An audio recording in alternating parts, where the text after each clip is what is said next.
Good afternoon. আজকে আবার খাবার নিয়ে চলে এসেছি। লাঞ্চে ভাত, লাউয়ের খোসা ভাজা, লাউয়ের একটা তরকারি, আর এই চিকেন ঝোল, দই, আর আমার সালাদ।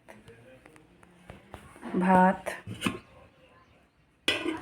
লাউয়ের খোসা ভাজা, লাউয়ের তরকারি, চিকেন, দই আর সালাদ। এখানে মাছটা খুব একটা ভালো পাওয়া যায় না, তাই মাছটা থেকে আমার এখানে চিকেনটাই খুব একটা বেশি হয়। এই রেগুলার যেহেতু চিকেনটা খাওয়া হয়, সেই জন্য একটু আমরা ঝোলই করি, স্টু টাইপের। নাহলে ওই জন্যে একটু মাছটা একদমই ভালো লাগে না খেতে। ভালো পাওয়া যায় না, হয়তো ভালো কোথায় পাওয়া যায় জানি না, এখানে খুব একটা ভালো পাওয়া যায় না, ওই জন্যে চিকেনটা আমাদের বেশি হয়। তো কেমন লাগলো জানিও তোমরা, প্লিজ পাশে থেকো, সুস্থ থেকো, ভালো থেকো। সবাইকে গুড আফটারনুন, শুভ দুপুর।